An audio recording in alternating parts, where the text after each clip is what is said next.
This is part 4 in our series of terrifying tales from Reddit's R Na Sleep. Remember to vote for your favorite story so it can be featured in our upcoming compilation episode. And don't forget to subscribe so you never miss an episode. Our first story comes from Reddit user, The Girl with the Dragon Tattoo. I was working as a nanny in Maryland, and my husband was working a job in construction in D.C. One day he was sent to fix some drywall at a client's house. He had to go up into the attic space to get measurements. Well, that's when he heard what sounded like hail coming from directly above him in the attic. It lasted for about 2 or 3 minutes, followed by heavy footsteps right above his head. Then it all stopped. He climbed down the ladder and ran out of the house to tell the homeowner what he'd heard. The homeowner was a single guy in his early 20s who'd inherited the house from his grandmother. His grandmother apparently passed away shortly after moving into the home. My husband told the guy there were definitely kids up there playing, but the owner insisted he must have imagined it. So my husband went back up into the attic. But of course, once he got up there, everything was silent. There was no sound at all. As he started taking measurements, he noticed that the insulation around him was moving as if something were crawling through it. Also, as he walked, the insulation fell away from his boots, revealing perfectly round patches of dirt. It was like walking on a layer of mulch in the middle of summer. My husband called me from his cell phone, and I could hear the confusion and fear in his voice. He said it sounded like someone was sucking the air out of the attic as he was breathing. So I told him to get the hell out of there, and he did. Later on, we found out that the grandmother had died from a rare form of lung cancer.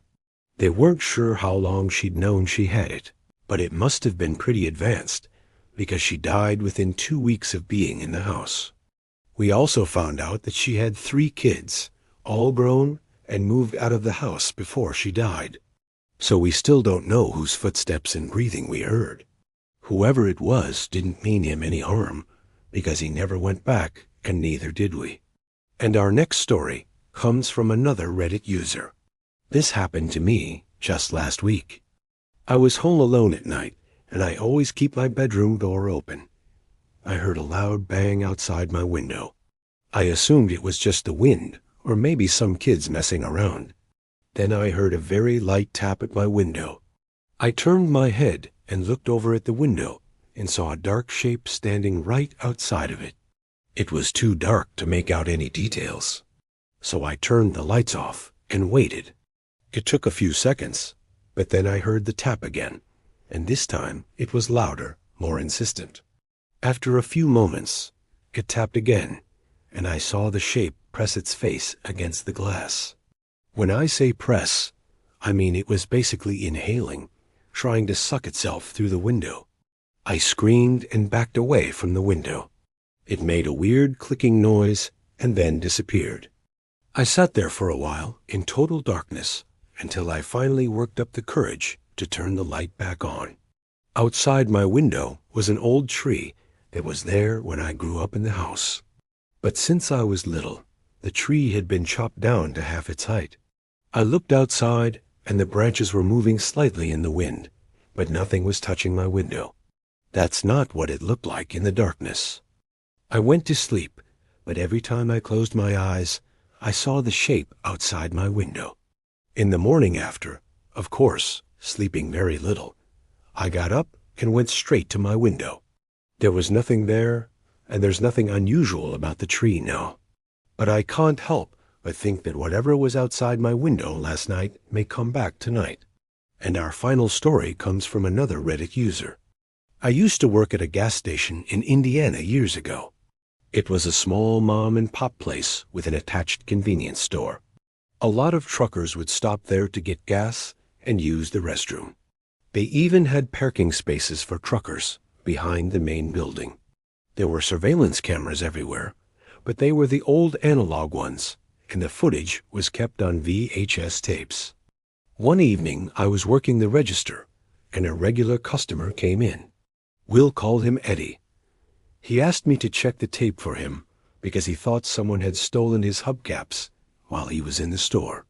I wasn't supposed to let customers watch the tapes, but I was bored and it was late, so I hit record and played the tape back.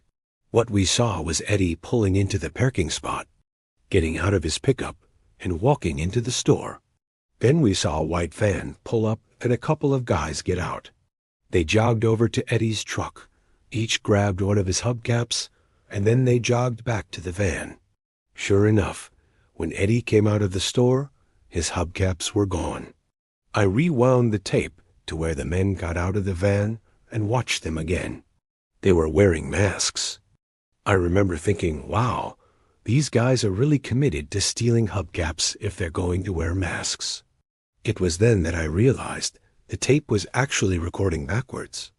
So I fast-forwarded the tape to where the guys got into the van. And again, they were wearing masks, but their faces looked familiar. I remembered that there was a local legend about a group of hillbillies who drove around at night, wearing masks and stealing stuff from people's trucks. They'd only steal hubcaps and other random parts, and none of it had any monetary value. They just liked messing with people. And looking at the tape, it was clear that the men were locals. I recognized one of them as a former coworker who had quit months ago. I couldn't make out the second guy's face, but I recognized his build and the way he walked. I knew who it was, but I didn't want to believe it. So I tried to convince myself it was just some skinny guy I didn't know. Eddie came up behind me and looked at the tape as well. He confirmed that it was his hubcaps, and he thanked me for checking the tape for him. But I could tell he was scared. As soon as the shift ended, I left and never looked at the tapes again. I quit the next day. And those are our 3 creepy true dead of night horror stories. If you enjoyed this episode, be sure to leave us a like and subscribe if you haven't already. And here's another 2 horror stories you might enjoy.